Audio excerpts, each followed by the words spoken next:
सरकार तो दो चार मौके पर हिंदी बोलकर हिंदी की चैंपियन हो गई, मगर अपनी भाषा में प्रतिभा का परिचय देने की मांग करने वाले इन छात्रों को हिंदी मीडियम यानी दोयम दर्जे का ब्रांडेड कर दिया गया। इन छात्रों की मांग को लेकर कई पक्ष हो सकते हैं और हो सकता है कि इनकी मांग तकनीकी आधार पर गलत भी हो, लेकिन जिस तरह से इनकी पिटाई होती रही और समाज, सरकार और विपक्ष का बड़ा हिस्सा चुप रहा, वो बताता है कि हम भाषाई छात्रों के प्रति कितना संवेदनशील हैं। सीसेट विरोधी आंदोलन में शरीक ये जतिन है, जो मानते हैं कि इससे सिर्फ अंग्रेजी और टेक्निकल छात्रों को लाभ हो रहा है। अंकित जो है वो सीसेट के पक्ष में है, कहते हैं कि विदेश सेवा में बिना अंग्रेजी पर के दुनिया के मंच पर कैसे बात रखेंगे। वैसे यह भाषा की जांच करने वाला इम्तिहान नहीं, एप्टीट्यूड टेस्ट है। फेसबुक पर किसी ने लिख दिया कि इस लिहाज से प्रधानमंत्री के लिए भी अंग्रेजी अनिवार्य हो जाए। बीबीसी की साइट पर एक दलील यह मिली कि ऐसा क्यों ना हो कि अंग्रेजी माध्यम में परीक्षा देने वाले छात्र भी 10% सवालों के जवाब किसी भी क्षेत्रीय भाषा में दे दे जहां से वो आते हैं। वैसे तथ्य यह है कि आईएएस बनने के बाद जिस राज्य में तैनाती होती है वहां की भाषा सीखनी पड़ती है। इस दलील से अंग्रेजी भी बाद में सीखी या सिखाई जा सकती है। हमें दलील और बदकुचन में फर्क समझना होगा। इस मामले में टाइम्स ऑफ इंडिया में आईएएस अफसर श्रीवत्स कृष्णा का लेख और द हिंदू में अनीता जोशुआ की रिपोर्ट को भी चर्चा के संदर्भ में लाना चाहता हूं। श्रीवत्स ने लिखा है कि क्या कोई आईआईटी, आईएम या जीमेट परीक्षाओं के लिए ऐसी मांग करने का साहस करेगा? अखिल भारतीय परीक्षा के लिए सभी विषयों के लिए एक कॉमन प्लेटफॉर्म बनाना होता है। भारत और उसकी संस्थाएं ग्लोबल हो रही हैं। सीसेट रटंत विद्या की जगह विश्लेषण करने की क्षमता, तर्क बुद्धि पर जोर देता है और बेसिक अंग्रेजी की जांच करता है। अगर कोई 10वीं या कक्षा का गणित या अंग्रेजी का पर्चा हल नहीं कर सकता तो आईएएस नहीं बनना चाहिए। हिंदी के खिलाफ जिस साजिश की बात हो रही है वो हर इम्तिहान पर लागू हो सकती है, यह भी तो हो सकता है। खैर, हिंदू में अनीता जोशुआ ने दूसरे तर्कों को सामने रखा है। इसका जिक्र इसलिए कर रहा हूं ताकि आंदोलनकारी छात्रों के समानांतर और भी दलीलें आ सके। अनीता का विश्लेषण बताता है कि 2010 के इम्तिहान में ग्रामीण पृष्ठभूमि के 29.3% उम्मीदवार चुने गए थे, जो 2011 में घटकर 27.13 हो गया। मगर यह कहना सही नहीं है कि सीसेट के कारण ही हुआ है। पुराना फॉर्मेट में भी ग्रामीण उम्मीदवारों में गिरावट शुरू हो चुकी थी, लिहाजा इसके कारण कहीं और भी हो सकते हैं, सीसेट में ही नहीं। 2011 में मेंस में प्रमुख परीक्षा में हिंदी में निबंध का चुनाव करने वाले छात्रों की संख्या थी 1682, जबकि 2012 में 1956 हो गई, बढ़ गई। कन्नड़, तमिल, तेलुगु में भी यही देखा गया है। मैं अपनी चर्चा को इस विवाद के संदर्भ में घटिया अनुवाद के आसपास अब नहीं रखना चाहता, क्योंकि इस पर बहुत बातें हो चुकी हैं। क्या हम इस सवाल को राजनीतिक नजरिए से देख सकते हैं कि जब कोई प्रधानमंत्री चीन के प्रधानमंत्री के सामने हिंदी बोलकर देश के लिए राजनीतिक आत्मविश्वास का प्रदर्शन कर सकता है, तो अंग्रेजी की तरफ झुकी जा रही हमारी तमाम परीक्षाओं को भारतीय भाषाओं की तरफ क्यों नहीं मोड़ा जा सकता है? यह भी ध्यान में रखिएगा कि पिछले 2 दशकों में देश भर में अंग्रेजी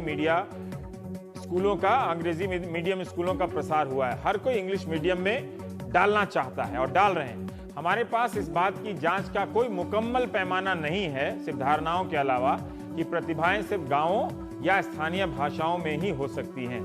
तो प्राइम टाइम में हम बात करेंगे। हमारे साथ डॉक्टर विकास दिव्य कीर्ति हैं, पुराने सिविल सर्वेंट रहे हैं। योगेंद्र यादव साहब हैं, जो आपके सदस्य हैं और पॉलिटिकल एनालिस्ट भी हैं। विजय गोयल जी हैं, राज्यसभा सांसद हैं बीजेपी के। और सुधीर कृष्णा जी हैं, वह हैदराबाद से हमारे साथ जुड़े हैं। सुधीर जी जो पूर्व सचिव रहे हैं मिनिस्ट्री ऑफ अर्बन डेवलपमेंट, शहरी विकास मंत्रालय। पहले मैं विकास से जानना चाहता हूं मोटा मोटी 2-3 बात, अब वो अनुवाद वाले बात को हम छोड़ देते हैं। ये अरविंद वर्मा कमेटी की रिपोर्ट पर हम अचानक से इतने उत्साहित और आशान्वित क्यों हो गए हैं? क्या उसमें सीसेट को खत्म करने की बात है? क्या उसमें अंग्रेजी का जो प्रावधान है उसको समाप्त करने की बात है? क्या है इसका मैंडेट, जरा संक्षेप में बता दीजिए। दरअसल ये एक गप ज्यादा है, वास्तविकता कम है। वास्तविकता क्या है मैं बताता हूँ आपको संक्षेप में। एकदम संक्षेप में। दीननाथ बत्रा वर्सेस भारत संघ का मामला था। ये शिक्षा बचाओ आंदोलन वाले। 31 मई 2013 को उसका जजमेंट आया। उनका केस इसी बात पर था कि सीसेट में जो 9 सवाल आते हैं प्योर इंग्लिश में, वो नहीं आने चाहिए। दिल्ली हाई कोर्ट ने 31 पैरा का जजमेंट दिया। 29वें में कहा कि यूपीएससी के तर्क गलत हैं। 30वें में कहा कि हम इंटरवीन नहीं करेंगे। 31वें में लास्ट में कहा इसके बाद भी यूपीएससी को चाहिए कि 3 महीने में कमेटी बिठाए जो 6 महीने में रिपोर्ट देगी, 3 महीने के बाद 6 महीने में, और उसके तहत विचार किया जाए कि ये 9 क्वेश्चन सही है या गलत है। कमेटी उसके लिए बैठी। ठीक है। 9 महीने बाद बैठी, लेट बैठी, उसके लिए बैठी। इस कमेटी को सिर्फ ये बताना था कि इंग्लिश के 9 क्वेश्चंस होने चाहिए या नहीं, होने चाहिए, तो इस सीसेट कमेटी होना से चाहिए या नहीं होना चाहिए, ये नहीं सीसेट से बताया। कोई मतलब नहीं। जबकि आपकी मांग है कि सीसेट नहीं होना चाहिए, है ना? सीसेट में बहुत सारी समस्याएं हैं। हमारी मांग तो ये है कि प्रीलिम्स, मेंस, इंटरव्यू तीनों में इतना भेदभाव है, वो नहीं होना चाहिए। ठीक है, तीनों भेदभाव है। ठीक है। लेकिन एक मांग ये है कि सीसेट हटना चाहिए क्योंकि वो भेदभाव करता है। ठीक है। बहुत सारी ऐसी दलीलें आई हैं जिसमें ये कहा जा रहा है कि ये भेदभाव की बात सही नहीं है। इसको सिर्फ अगर आप हिंदी की नज़र से देखेंगे तो हो सकता है कि लगे, लेकिन तमाम ऐसे 20-22 विषय हैं जो कैटेगरी बनाई जाती है यूपीएससी की, पीएचडी से लेकर बीए ऑनर्स तक, उन सब के कैटेगरी से देखें तो किसी में 18% है, किसी डॉक्टर 18% सबसे ज़्यादा बनते हैं, है ना? किसी एक साल का मैं पढ़ रहा हूँ, कहीं 5% बनते हैं, कोई 4% बनते हैं, कहीं 13% LLM वाले बनते हैं। तो आप हिंदी या सोशल साइंस या इस तरह से लेके ये दलील देना शायद ठीक नहीं होगा। नहीं, तर्क आपके पास जितने भी हैं, हाँ। आप लाइए, मैं एक एक को खारिज करने को तैयार हूँ। इसी का जवाब दीजिए ताकि मैं बाकी लोगों पे जाऊँ। हाँ। अभी पहली बात तो ये बात केवल हिंदी की है नहीं, सारी भारतीय भाषाओं की है। कैसे हैं सारी भारतीय, जैसे गुजराती का कैसे? तमिल की तरफ से आंदोलन शुरू हो गया है। हाँ। फेसबुक के फोटोज हैं उसकी। हाँ। कन्नड़ में आंदोलन है।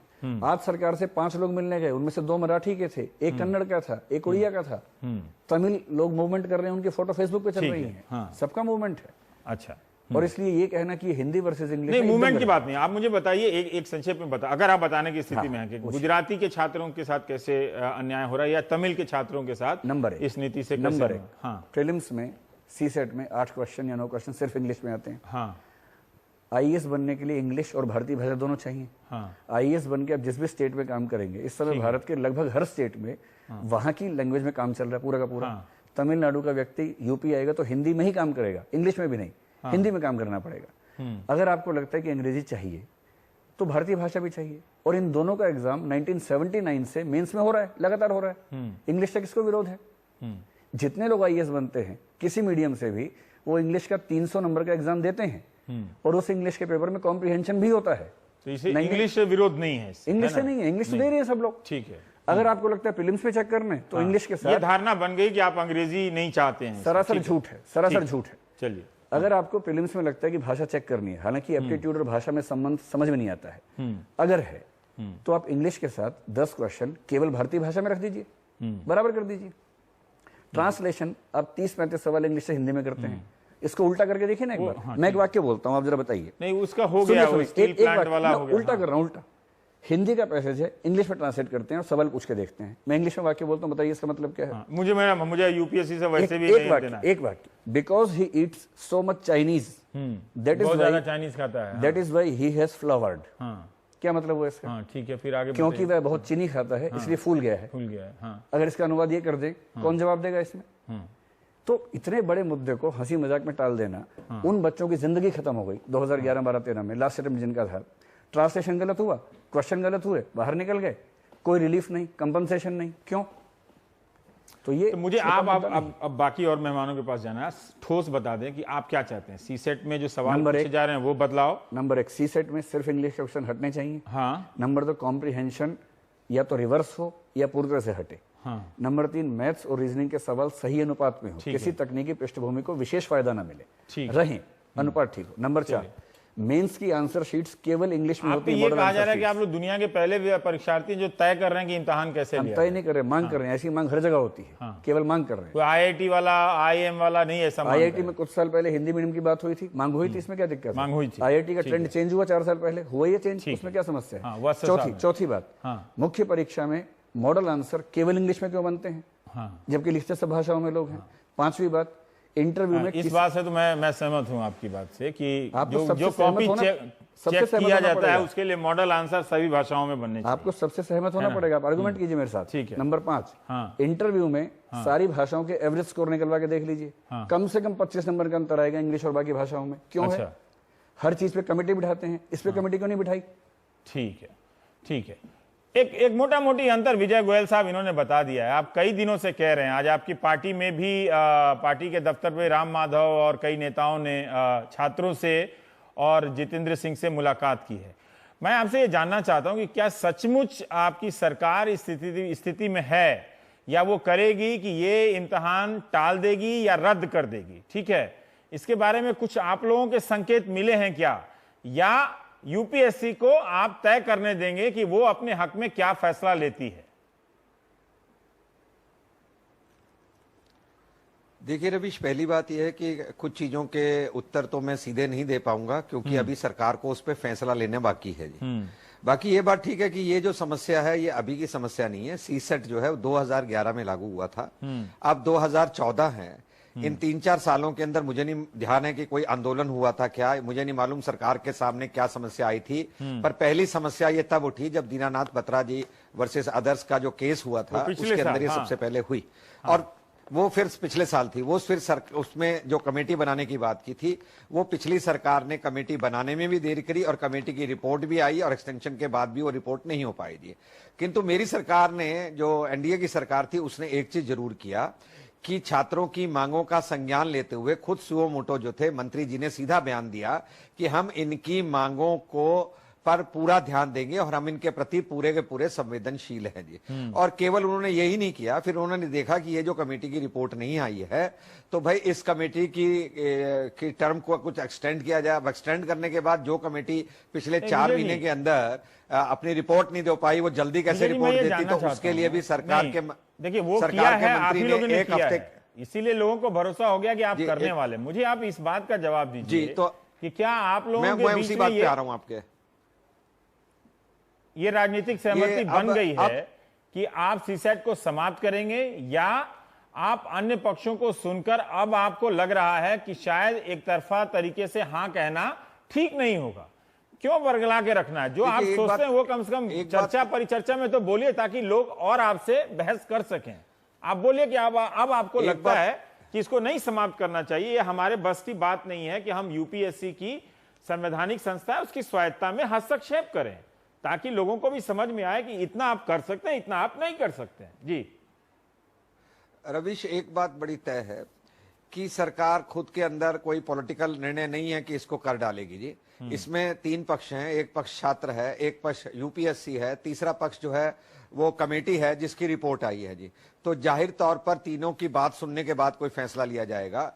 पर मैं ये समझता हूं कहीं ना कहीं जो मुझे लगता है पार्लियामेंट में बैठ के मंत्रियों की स्टेटमेंट बैठ के कुछ ना कुछ जो लोगों को अंग्रेजी के कारण दिक्कत हो रही है, या जो लोगों को लगता है हिंदी और दूसरी भारतीय भाषाओं को प्रोत्साहन नहीं मिल रहा, या उन भारतीय भाषाओं के कारण वो प्रेजेंट सिस्टम के कारण पिछड़ रहे हैं, मैं समझता हूं कुछ ना कुछ सरकार की तरफ से राहत जरूर मिलेगी। ये कुछ ना कुछ राहत से आप क्या संतुष्ट हैं? ये एकदम गोल मटोल बात है। इनके मंत्री जी तो इतनी गोल मटोल बात करते हैं। अगर आप चाहे तो मैं कुछ तथ्य देता हूँ। 15 जुलाई को उन्होंने कहा कि एग्जाम पोस्टपोन किया जाएगा। कह दिया था उन्होंने, मतलब यूपीएससी से निवेदन किया। गलत है, गलत है। तब स्वायत्तता का क्या हुआ था? सुप्रीम कोर्ट के सिलेक्शंस के प्रोसीजर को चेंज कर रहे हैं, उसकी स्वायत्तता का क्या मतलब हुआ? फिर 16 जुलाई को वो कह रहे हैं कि हम भाषा के आधार पर भेदभाव सहन नहीं करेंगे। 24 जुलाई को अतारांकित प्रश्न संख्या 1760 राज्यसभा, डॉक्टर प्रदीप बालमोचू का प्रश्न था, क्या यूपीएससी भाषाई भेदभाव करती है? उसका उत्तर क्या देने? नहीं करती है। 25 जुलाई को, 24 जुलाई को ये जवाब दिया। अरे बाप रे, 24 को रिसर्च करके आए? पूरा है, डॉक्यूमेंट्स हैं। एक पॉइंट और बोल लीजिए। ठीक। 24 को ही एडमिट कार्ड जारी हुए, उस दिन बच्चों की पिटाई हुई। 25 को क्या स्टेटमेंट दी? भाषाई भेदभाव नहीं होगा। कमेटी बैठ गई, 7 दिन का टाइम दीजिए। 7 दिन हो गए। आज क्या कह दिया? टाइम लिमिट तय नहीं कर सकते हैं। इतना गोल मटोल स्टैंड है। और उसके बाद अब जो बात छन के आ रही है वो ये कि हम कुछ और करने वाले हैं। और आज एक बात और बोले हैं कि बीच में 3 छुट्टियां आ गई, ईद की छुट्टी आ गई। ईद की छुट्टी पे मंत्री जी काम नहीं करेंगे, पर ईद के दिन हजारों बच्चों को लाठी से पिटवा दिया। ईद के दिन? ईद के दिन पुलिस काम करेगी, बच्चे पिटेंगे, पर हम काम नहीं करेंगे। इसका जवाब क्या देंगे? छोड़ दीजिए फिर तो। इतना सारा साल बेसिक क्वेश्चन में मुझे प्रॉब्लम हो जाता है। वैसे भी आज विजय जी, आज आपने जो बयान दिया वो ठीक बयान नहीं था। अच्छा कि आपने समझा दिया, तो आपको देख के लोग टीवी पर सोच रहे होंगे कि एंकर जो है वो बिहार वाले मुद्दे पर पूछेगा, पर कोई बात नहीं। योगेंद्र जी, हम ये जानना चाहते हैं। नहीं, एंकर किसी भी मुद्दे पूछे, ये एंकर तो वैसे भी स्वतंत्र है बोलने के लिए। देखो एक बात, हाँ आप कह लीजिए। हाँ विजय, एक बात बड़ी तय है, ये डॉक्टर विकास हर जगह वही की वही बात कहते हैं जो ठीक नहीं है जी। पहली बात यह है कि यूपीएससी अपने आप एक संस्था है। अगर अगर मंत्री ये कहेगा भी मैं यूपीएससी से कहूंगा कि क्या ये एग्जाम पोस्टपोन हो सकता है, मंत्री सीधा आदेश तो नहीं दे सकता सीधा कि भाई इसको कर दीजिए नहीं कर दीजिए, और उसके बाद यूपीएससी का मानना ना मानना है। उसके बाद मंत्री ने ये कहा कि 1 हफ्ते के अंदर वो कमेटी की रिपोर्ट लेंगे। ठीक, 1 हफ्ते के अंदर उन्होंने कमेटी की रिपोर्ट ले ली। अब ये चाहते हैं बिना पढ़े हुए उसके ऊपर एक्शन कर दे, या कमेटी फिर बनाने का फायदा क्या था? और ये कमेटी भी हमने नहीं बनाई, पहले से बनी हुई है। तो इसीलिए सरकार की केवल निंदा करने से काम नहीं चलता, सरकार के सामने बहुत दिक्कत होती है, बहुत फैसले लेने होते हैं। हमें चैनल पे बैठकर बात कहनी बड़ी ये तो बात सही है। ये तो चैनल पर मैं किसी विवाद का निपटारा नहीं करता, इसीलिए मैं मुझे पता है। पर योगेंद्र जी, मैं ये जानना चाहता हूं, इस विवाद को अंग्रेजी विरोधी समझा गया, ठीक है, वो अभी विकास ने बता दिया उसको, ठीक है, अपना पक्ष रखा कि ये सिर्फ अंग्रेजी विरोधी नहीं है। एक कोई बड़ा सवाल ऐसा उभर कर आ रहा है जिसे हम ये सीसेट पेपर समाप्त करने या ना करने के विवाद में फंसकर उसे हम नजरअंदाज कर रहे हैं। बाकायदा रवीश भाई, मुझे लगता है इस आंदोलन ने और आज आपके प्रोग्राम ने जो बड़ा सवाल उठाया है उसकी बजाय हम कुछ छोटी चीज़ों में उलझते जा रहे हैं। मुझे अच्छा लगा कि हमारे साथी विकास जी ने स्पष्ट किया कि ये मामला हिंदी बनाम अन्य भारतीय भाषाओं का नहीं है। ये सारी भारतीय, केवल हिंदी का सवाल नहीं है, सारी भारतीय भाषाओं का सवाल है। नंबर 2, ये केवल ये सीसेट एप्टीट्यूड टेस्ट का सवाल नहीं है। एप्टीट्यूड टेस्ट होना चाहिए, बहुत अच्छी चीज़ है, और खाली एप्टीट्यूड जांचने के खिलाफ प्रोटेस्ट करने का कोई मतलब नहीं बनता है।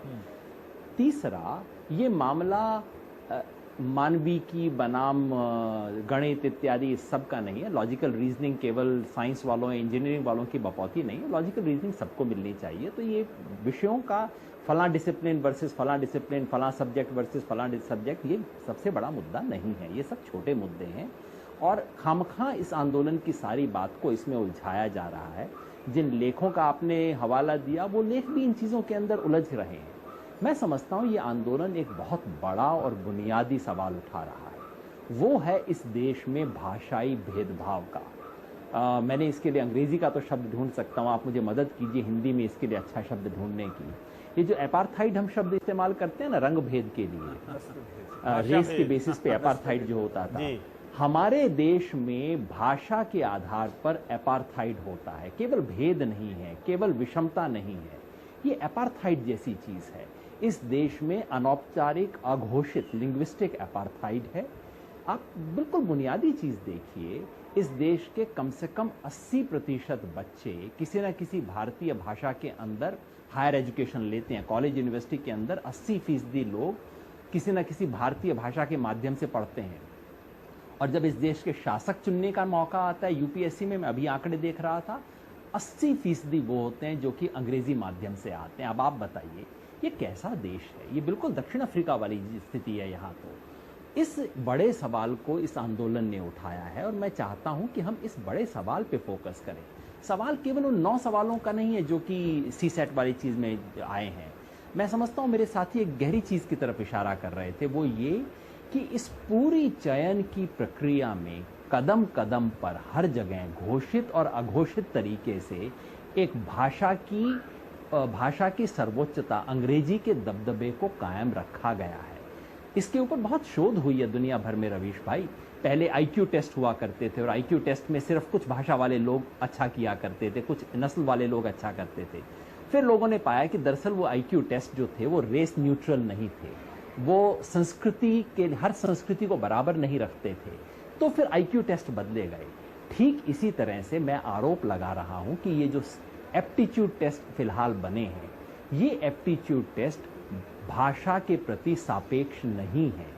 ये सारे एप्टीट्यूड टेस्ट ऐसे नहीं हैं जो कि किसी भी भाषा में किसी भी तरह का जो टैलेंटेड बच्चा है, जो मेधावी बच्चा है, उसको पिक कर सके। और उसकी वजह से जो दिक्कत है वो है ये आईएएस का इम्तिहान सिर्फ एक इम्तिहान नहीं है, ये सिर्फ नौकरी नहीं है, ये मुल्क अपने शासकों को ढूंढ रहा है।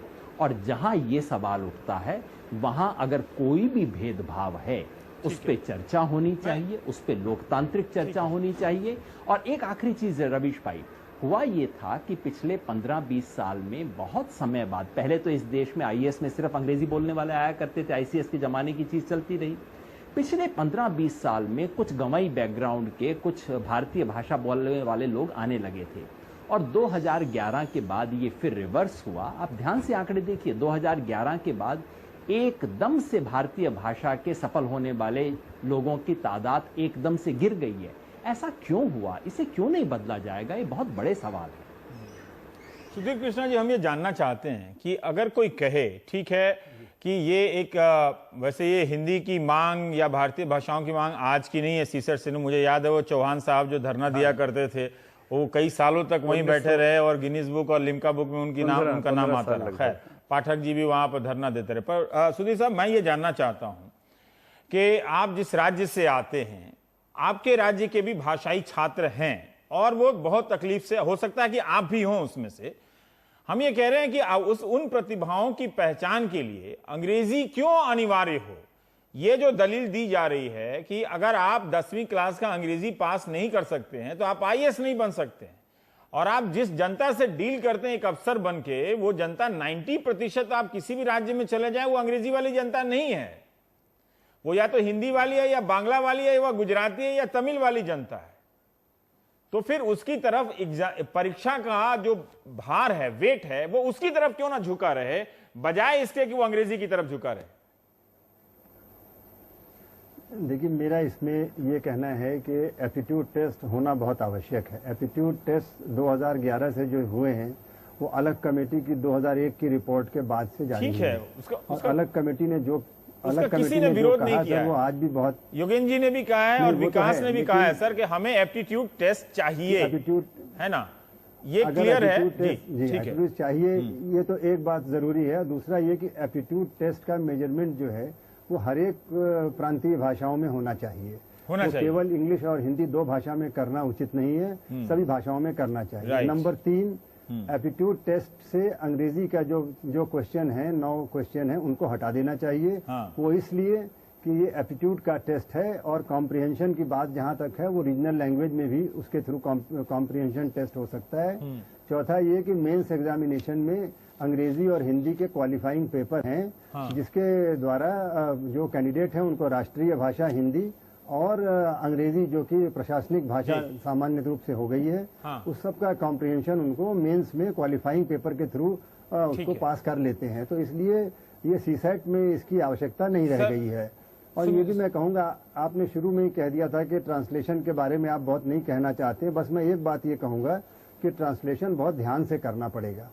मेरा ये भी सुझाव है। इसलिए था कि इस पर चर्चा हो गई थी। पर सुधीर जी, मैं ये जानना चाहता हूँ कि आपने पूरी जिंदगी इस सेवा में काट ली है, उसके बाद आप ये कह रहे हैं कि जो 8-9 जो सवाल हैं अंग्रेजी के हटा देने चाहिए, तो इसके पीछे जरूर आपके अपने कारण रहे होंगे जो इन छात्रों से अलग रहे। हम ये जानना चाहते हैं क्यों आप इस तर्क पर पहुंचे, आप क्यों इस तर्क पे। 1 मिनट सर, एक सुधीर जी मेरे सवाल को सुन लीजिए। सुधीर जी, सॉरी, मैं कह रहा था कि आप क्यों इस तर्क पे पहुंचे कि अंग्रेजी के सवालों को हटा देना चाहिए, और आप क्यों इस तर्क पर पहुंचे कि हिंदी ही नहीं अंग्रेजी के साथ साथ तमाम भारतीय भाषाओं में पर्चे दिए जाने चाहिए विद्यार्थियों को हल करने के लिए। अगर एप्टीट्यूड का टेस्ट लेना है तो मराठी में लो, गुजराती में लो, तमिल में लो, तेलुगु में लो। ये क्या आप अपने अनुभव के आधार पर कह रहे हैं या किसी अन्य कारणों का? हम थोड़ा सा जानना चाहते हैं, शायद आपका तजुर्बे से कुछ और जवाब निकल पाए सर। जी, क्योंकि जो एप्टीट्यूड है उसका टेस्ट लेना जिस भाषा में कैंडिडेट सबसे अच्छे ढंग से अपने एप्टीट्यूड का परिचय दे सकेगा, परीक्षा दे सकेगा, उसमें करना चाहिए। और ये कोई उसके ज्ञान का टेस्ट नहीं है, एप्टीट्यूड का टेस्ट है। जो उसके मौलिक एप्टीट्यूड है वो जिस भाषा में अभिव्यक्ति अच्छी कर सकेगा उस भाषा में लेना चाहिए। और जैसे मैंने पहले कहा कि अंग्रेजी हटाने की बात मैंने इसलिए सजेस्ट करी है क्योंकि मेंस में ऑलरेडी क्वालिफाइंग पेपर है अंग्रेजी का, इसलिए दोबारा यहाँ पे उसको लेने की आवश्यकता अभी नहीं लग रही है, इसलिए मैंने ये बात कही। और साथ साथ मैं ये भी कहूंगा कि ये जो सीसेट है इसको एक पूरा का पूरा हटाने पर भी विचार देने की आवश्यकता है। क्यों? वो इसलिए कि जितने एक डजन एग्जामिनेशंस हैं जिसके लिए अलग अलग किताबें ये बेचारे बच्चे पढ़ते हैं, मोटी मोटी किताबें, अगर उनको 12 जगह के एग्जाम देने, सबके एप्टीट्यूड टेस्ट का अलग नमूना है। तो जैसे कि अमेरिका में है जीमैट एग्जामिनेशन है जो कि तरह तरह के जगह पे काम आता है, उसी तरह से अगर हम यहाँ पर भी हम जनरल एप्टीट्यूड टेस्ट कर दें जो कि इंडिपेंडेंट बॉडी कोई कर ले और उसका रिजल्ट जो है वो अपने आप न केवल यूपीएससी में बल्कि जगह जगह पर उसको यूज कर लें। तो ये बच्चों की ये बिला वजह की जो है एग्जामिनेशन, एक नौकरी के लिए मोटी मोटी किताबें पढ़ना अनावश्यक है। एप्टीट्यूड के बारे में, सब्जेक्ट के बारे में पढ़ना ठीक है, लेकिन एप्टीट्यूड के बारे में वो अलग अलग किताबें पढ़ना अनावश्यक है पूरा, इसको हटा भी देना चाहिए। ठीक है। और एक गैट शुरू कर सकते हैं जो कि जीमैट की जगह हो जाए। ठीक, मैं चाह रहा था थोड़ा आराम से आप क्यों। और मेरा एक बात मैं और कहना चाहूंगा, सभी से मेरा एक सुझाव एक ये है कि यूपी जो संविधान में जो प्रोसीजर है उसके मैं ध्यान दिलाना चाहूंगा कि आर्टिकल 312 में अखिल भारतीय सेवाओं का उल्लेख है और ये भी कहा गया है कि पार्लियामेंट जो है वो कानून बनाएगी कि अखिल भारतीय सेवाओं में किस तरह से एंट्री की जाएगी और किस तरह से उनकी सेवाओं की शर्तें होंगी। तो ऑल इंडिया सर्विसेज एक्ट बना 1951 में। उस एक्ट में 2 लाइन का उसमें पढ़ना चाहूंगा। सेक्शन 3(1) में लिखा है, सेंट्रल गवर्नमेंट में after consultation with the governments of the states concern including the state of J&K and by notification in the official gazette make rules for regulation of recruitment and the condition of service of persons appointed to an all India service। तो मेरा ये कहना है कि ये जो rule बनाने का रिक्रूटमेंट का प्रोसीजर है ये भारत सरकार को बनाना है, यूपीएससी को नहीं बनाना है। ये धीरे धीरे करके भारत सरकार ने यूपीएससी को हैंडओवर कर दिया है। ये कानून के और संविधान के अलाइनमेंट नहीं है। तो मेरा ये उसमें कई बातें हैं। देखिए हम लोग इसको सुपरफिशियल में आके सीसेट में उलझ गए हैं, क्योंकि इसका फंडामेंटल ये है कि अखिल भारतीय सेवाएं और केंद्रीय सेवाएं अलग अलग हैं, लेकिन एग्जामिनेशन कॉमन कर दिया। जो भारत सरकार अखिल भारतीय सेवाएं जो हैं उसका डेफिनेशन ये है कि वो भारत सरकार और राज्यों को साथ साथ उपलब्ध होती हैं। जो तीनों अखिल भारतीय सेवाएं हैं, आईएएस, आईपीएस और फॉरेस्ट सर्विस, ये राज्य सरकार और भारत सरकार दोनों को समान रूप से उपलब्ध हैं और इसमें प्राइमरी कंट्रोल भारत सरकार का नहीं बल्कि राज्य सरकार का होता है। जबकि केंद्रीय सेवाओं में जैसे मान लीजिए कि ऑडिट एंड अकाउंट सर्विस है या फिर सिविल अकाउंट सर्विस है या पोस्टल सर्विस है, इसमें केंद्र सरकार का पूरा कंट्रोल है और होना भी चाहिए। लेकिन एग्जामिनेशन में दोनों को मिक्सअप करके सब कंफ्यूजन हो गया है। तो जो अखिल भारतीय सेवाएं हैं, इनका जो परीक्षा का प्रणाली है, जो भी फ्रेमवर्क है, वो भारत सरकार को इस कानून के सेक्शन 3(1) के तहत राज्य सरकारों से मशविरा करके और उसको नोटिफाई करना पड़ेगा, गजट में पब्लिश करना पड़ेगा। यूपीएससी को इससे बाहर निकलना पड़ेगा। ये भारत सरकार यूपीएससी सलाह ले सकती है आवश्यक, लेकिन वो यूपीएससी को पूरा सौंप देना जो है वो मेरे हिसाब से, मेरी रीडिंग ये है कि ऑल इंडिया सर्विस एक्ट के मुताबिक नहीं बनता है।